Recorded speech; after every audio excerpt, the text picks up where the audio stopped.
We're back with another Spino Snack review. This one's from 8 days ago, and it's called Sea Dinosaurs You Have Zero Chance Surviving. Thalassophobia Warning. And the thumbnail is like fish. So there's no dinosaurs in the thumbnail, there's just fish. The only sea dinosaurs I can think of are Spinosaurs and, like, seabirds. Like penguins are sea dinosaurs. Seagulls are sea dinosaurs. Spinosaurus could be considered a sea dinosaur. So, if this is about theropods, then we'll see. These are 10 dinosaurs who have absolutely no chance of surviving. Let's start with something that looks like it crawled out of your worst fever dream. The Tullymonstrum, or... Are you fucking kidding? That's not a dinosaur. Okay. Sorry, yeah, this is not a hate video, like my last review. This is criticism, okay? This is criticism. But that is by no means a dinosaur in the slightest. That is just blatant that is some very, very blatant misinformation. Tullymonster might seem like the least threatening creature on our list at only 14 inches long. Yeah, 14 inches. It's not gonna be dangerous at all. Like, you could probably, like, swallow it in a bite. Like, it's not gonna be dangerous at all. Don't let its size fool you. This Carboniferous nightmare had a body design so bizarre that scientists spent 60 years arguing about what kind of animal it even was. That doesn't make it dangerous. Imagine if Lovecraft designed a hammerhead shark, gave it an elephant's trunk, but then that trunk ended in a claw full of teeth, and then said, you know what, let's put its eyes on the stalks. That's the Tullymonster. But here's where it gets interesting, and by interesting, I mean terrifying. That weird trunk-like proboscis... Okay, that is not the Tullymonster, that is Opabinia. You're showing the wrong creature. They're completely different. It wasn't just for show. Those teeth at the end could grip and tear flesh like a set of biological scissors. And since we still don't fully know how this creature hunted, you wouldn't even know its attack strategy. It's like trying to fight a horror movie monster where you don't even know the rules. Recent studies suggest... But it's 14 inches, you said. How is that not going to pose any sort of threat? It might have been venomous too. That's right, this alien-looking creature might have been packing heat in the form of toxic secretions. Now, I'm not sure if that's true, but if true, then depending on the strength of the venom, it could, if it's mild venom, then you'd be fine. If it's a really potent venom, then sure. So while you're busy trying to figure out which end is which, it could be injecting you with who knows what kind of ancient venom. Still feeling built different? And just to add another layer of nightmare fuel, these things hunted in groups. Okay, and this is like the other video where he kept saying different animals hunted in groups. He's just making this assumption. I don't know where he is getting this from. He's just making this up. He's just making assumptions. Basin Creek fossil beds where they were found suggest this creature lived in large numbers, so it wouldn't just be one. Does that mean that... Are you trying to suggest they lived in schools like fish? I mean, I guess it's possible. Or are you trying to suggest they're coordinated pack hunters? There's a difference. Maybe I'm just making assumptions about you because of what you said in the last video, but coordinated pack hunting for this thing is pretty ridiculous. I mean, there's no evidence. Can we technically say it's false? No. But can we say it's true? No. There's no evidence. Now, as for living in a group like a school of fish, I honestly don't know. Tullymonster that you'd have to deal with. It would be dozens, maybe hundreds, all coming at you with their toothed claws and eye stalks. Although I don't think they would attack humans. We would be far too big for them. Think of it like being in a swarm of wasps, except each wasp has a bear trap on a stick for a face. If you think you could beat this one though, like this video and subscribe to the channel, because we get to... I am not liking and subscribing. This channel honestly gives content farm vibes. This channel popped out of absolutely nowhere and started spitting out misinformation. Like, and then he's like, oh, like and subscribe. It feels like a content farm. Also, how does he have a play button? He only has 273 subscribers. How does he have a play button? I have no idea. 1,000 subscribers, I'm gonna make more videos. Did he have another channel where he just spit out random misinformation? Because would not be good. It was just like this. But if you think a swarm of alien fish monsters is bad, wait until you meet the creature that makes modern crocodiles look like pool toys. The Dinosaurs doesn't need weird anatomy to ruin your day. It just needed its 13-foot body packed with nothing but muscle and teeth. Remember how I said Dinosaurs makes modern crocodiles look like pool toys? Well, imagine a croc that decided swimming pools were too small and upgraded to hunting in the ancient oceans. Unlike our previous Nightmare Fuel contestants, Dinosaurs didn't need any weird biological gimmicks. It was just really, really good at what crocodiles do best: ambush predation. But here's the terrifying part. While modern crocs are restricted to freshwater and coastal areas, Stenosaurus had fully adapted to marine life. Do you know about saltwater crocodiles? I think they've been observed in open ocean, but I could be wrong. Those paddle-like limbs weren't just for show. This 13-foot long... Yeah, of course the paddle limbs aren't just for show. What else would they be used for? He says this a lot. He says they're not just for show. He says that a lot. Predator could slice through water with the efficiency of a torpedo, and that long slender snout, it wasn't built for catching fish. It was designed for maximum speed through water, letting it snap its jaws shut before prey even knew what hit them. But could you outswim it? Bad news, Stenosaurus could hit speeds that would leave Olympic swimmers in its wake, and unlike modern crocs that tire quickly, this ocean-adapted predator could keep up the chase. But if you think a pack of sea crocodiles sounds rough, hold on to your... And you're just assuming pack hunting again. Scuba gear, because there's another marine predator that took the crocodile blueprint and decided to add in some killer whale features. Meet Dinosaurs, the creature that proves evolution has a twisted sense of humor. Evolution really outdid itself with Dinosaurs. Imagine if nature looked at a killer whale and... Oh, also, these aren't dinosaurs either. So, I completely forgot about the title, but these also aren't dinosaurs. That's just more misinformation. You know what this needs? More teeth, and make them serrated. But here's where things get wild. Dakosaurus wasn't content just being... I mean, at least these are reptiles, so it's not as ridiculous as the Tully monster. Like, at least these two crocodile-looking things are reptiles. They're not dinosaurs, but they're at least reptiles. But the Tully monster is just absolutely ridiculous, because it's not even a reptile in the slightest. Another ocean predator. This 16-foot monster basically speedran evolution to become what scientists call a hypercarnivore. Those aren't just regular teeth. They're basically biological steak knives that would make a T-Rex jealous. And unlike our previous contestants who mostly... Would a T-Rex really get jealous? T-Rex's teeth were pretty perfect for what it was adapted for. ambush their prey, Dakosaurus was an active hunter that actually chased down its victims. See those paddle-like limbs and that streamlined body? That's not your typical marine reptile design. Dakosaurus is built like an aquatic missile, capable of high-speed pursuits that would leave modern sharks in its wake. But what really keeps paleontologists up at night is its hunting strategy. Did you just show two different animals? Limed body, that's not your typical marine reptile design. Dakosaurus is built like an aquatic missile, capable of high-speed pursuits that would leave modern sharks in its wake. But what really keeps paleontologists up at night is its hunting strategy. Yeah, you did. And just when you think you've figured out how to avoid it, surprise, fossil evidence shows these predators could handle both deep and shallow waters. So whether you're in the shallows or the open ocean, you're in Dakosaurus territory. Speaking of territories, let's take a break from the open ocean and head to the ancient rivers, because if you thought freshwater was safer, wait until you meet the Rhizotus. Remember when Jaws made you afraid to go into the ocean?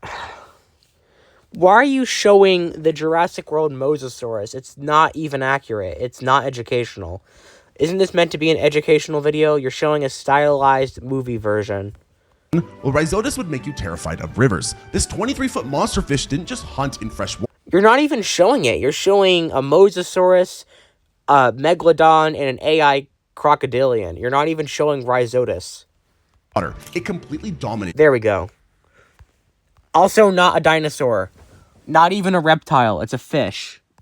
Now you might be thinking, it's just a big fish. But let me introduce you to what paleontologists call the oh hell no feature of Rhizotus. But it's not even a dinosaur. Its teeth. We're not talking about regular fish teeth here. We're talking about two massive fangs that protruded from its lower jaw like biological harpoons. And these weren't just for show. Each fang was longer than... See, he always says these weren't just for show. Like, obviously. I don't know why you have to say that. It's like, it gets really repetitive. And if you want... I don't understand the appeal of it. Your hand. And this is where Rhizotus gets truly terrifying. Unlike modern predatory fish that need clear water to hunt, this thing was built for murky water ambushes. Those massive fangs, they weren't just weapons. They were sensors. Like modern alligator gar, Rhizotus could detect the tiniest vibrations in the water, meaning you couldn't even hide from it in the muddy rivers. And if you're wondering what kind of damage a 2-ton fish could do, fossil records have the answer. Scientists have found bite marks from Rhizotus on everything from other fish to early tetrapods, basically anything that dared to enter its territory. Some specimens even show evidence of it attacking animals larger than itself. That's right, this fish was so aggressive it would pick fights with creatures bigger than it was. But if you think a giant river monster is scary, wait until you hear about its ocean-going cousin. Sci-Factness took everything terrifying about Rhizotus and added one more nightmare feature. It hunted in packs. Basically this More of the pack hunting assumption. He's just assuming everything lives in groups, everything hunts in packs or whatever. Same with the other video. was Rhizotus' overachieving cousin, who went to the ocean and started hitting the gym. Paleontologists actually nicknamed this 20-foot beast the X-fish, and not because it looked cool. They called it that because it marked the spot where anything it hunted was about to have a very bad day. Here's something that'll keep you up at night. Why'd you show a submarine? What the heck? You just showed a random submarine. And also, this is not a dinosaur either, it's a fish. Exactly how violent the X-fish was because we found one that choked to death trying to eat a 13-foot fish. That's right, this thing was so aggressive it literally died from having eyes bigger than its stomach. Imagine being so committed to violence that your last meal is something almost as big as you are. But what makes the X-fish truly terrifying isn't just its size or appetite, it's how it hunted. See those massive fangs jutting out from its upper jaw? Unlike most predatory fish that need to get close to strike, can you at least show them? There we go. Now you're showing them. X-fish could open its mouth so wide it could scoop up prey like a living net. And those okay, and that's not the quote-unquote X-fish. That's a mosasaur. fangs, they curved inward, meaning once you were in, you weren't getting out. And you think you could outswim it? Bad news. The X-fish had a body built like a torpedo. Those powerful fins in a streamlined shape meant it could hit speeds that would make modern tuna nervous. And unlike most big predators that tire quickly, this thing was built for endurance. It wouldn't just chase you down, it would chase you down. The real nightmare fuel though, these weren't solitary hunters. Fossil beds suggest they hunted in groups, working together like prehistoric piranhas, except I mean, this is the same person that said that compies would hunt in a group of 100, so I really don't trust this person. Like, this is also the same person who said that Stegosaurus used its plates as motion sensors, so really, I'm not trusting anything he says. each one was the size of a school bus. But at least with the X-fish, you could see it coming. Our next nightmare preferred to do its hunting from the shadows. Meet Tusoteuthis, the ancient squid that makes modern giant squid look like calamari appetizers. You know how modern giant squids are already nightmare fuel? Well, Tusoteuthis looked at those and said, hold my prehistoric beer. At 33 feet long, this Cretaceous kraken wasn't just big, it was the heavyweight champion of ancient cephalopods. But unlike our previous contestants who relied on brute force, oh yeah, this is also not even a vertebrate. This is an invertebrate, so calling it a dinosaur is even more ridiculous. You think calling a fish a dinosaur is bad enough? No, he's calling invertebrates dinosaurs. Tusoteuthis was more of an artistic killer. Those tentacles weren't just grabby arms, they were lined with hooks instead of suckers. Imagine being wrapped up by not rubber bands, but by living razor wire, and that's assuming you even saw it coming. See, what makes Tusoteuthis particularly terrifying is how it hunted. Modern squids use bioluminescence to communicate, but paleontologists think Tusoteuthis used it to lure prey. That's right, this thing was basically running a prehistoric light show that ended with you being wrapped in hooked tentacles. But if you thought a giant intelligent squid was bad news, wait until you meet the creature that actually hunted them. Basilosaurus wasn't just a whale, it was evolution's first attempt at making a sea monster. When scientists What about mosasaurs? Those also resemble your stereotypical quote-unquote sea monster, or like plesiosaurs. Those look like quote-unquote sea monsters, but existed way before Basilosaurus. discovered Basilosaurus, they thought they found a sea serpent. Turns out they weren't entirely wrong. This 60-foot nightmare wasn't just a prehistoric whale. It was what you would get if you asked evolution to turn a snake into a whale, and then told it Okay, that is not Basilosaurus at all. to make it angry. Unlike modern whales that have You really should show only the creature you're talking about, or else you're going to leave audiences confused. Like, if I didn't know about whale evolution, I would be confused why you're showing two different animals. I mean, I'm still confused, because it makes no sense why you're showing two different animals. You're showing, I believe you're showing Pakicetus, and you're also showing Basilosaurus. Why not just show Basilosaurus? What is Pakicetus benefiting this? How is it benefiting the situation? Maybe I'm remembering its name wrong, but you're showing two different animals. You get my point. that classic torpedo shape, Basilosaurus went for a more sea serpent Again, this is not Basilosaurus. Why are you showing this? It makes no sense. approach. That long, sinuous body didn't just make it look Again, this is not Basilosaurus. You're going to be leaving your audience very confused. Your audience is coming to learn things, and you're showing them this, and then you're showing them the actual Basilosaurus, and you're going to leave them very confused. terrifying. It let it move through the water like a giant marine python. And speaking of terrifying, let's talk about those teeth. Modern whales either have baleen or simple conical teeth. Basilosaurus, it had a full set of different teeth types, including serrated back teeth for shearing flesh and massive canines for puncturing. We're talking about a whale that could bite like a shark and crush like a crocodile at the same time. Still feeling built different against this? But here's where Basilosaurus really shows its horror movie credentials. Unlike modern whales that need to surface frequently, this thing could stay submerged for hours. Fossil evidence suggests it would lurk just below the surface, using that serpentine body to slip through shallow seas without making a ripple. Remember how I said it was angry? Fossil I am not sure if it wouldn't make a ripple. That's a bit of a stretch, I think. record shows that these things weren't just hunting for food, they were hunting for sport. Scientists What do I say at this point? If I remember correctly, Basilosaurus did not have the intelligence of later whales. Later whales, like orcas, can hunt for sport because they're intelligent enough. I don't think Basilosaurus had the intelligence required. I could be wrong. This is from my understanding. If you can provide me a source of Basilosaurus being highly intelligent like modern whales, then sure, whatever. But if you cannot provide a source of Basilosaurus being intelligent like modern whales, then this claim is stupid. found bite marks from Basilosaurus on other marine mammals that weren't even eaten. Okay, it could have been defending itself. It could have been defending its territory. That doesn't mean it's hunting for sport. That's right, this was a whale that killed for fun, just like a killer whale is known to do as well. Again, killer whales, I believe, are way more intelligent, but this Basilosaurus could have been defending its territory. It could have been defending itself. Even if it's defending itself from like the prey animals might swarm it to try to get it to go away from their own area, and then it might fight back in defense.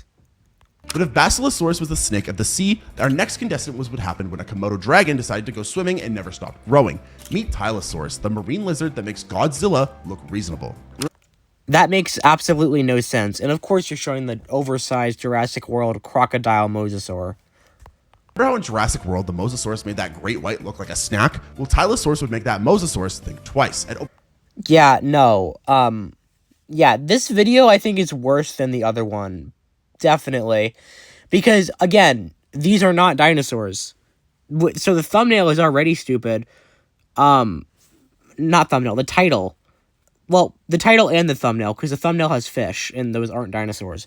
But, like, what do I even say? It's just ridiculous. The Jurassic World Mosasaurus is super oversized. It would swallow Tylosaurus whole.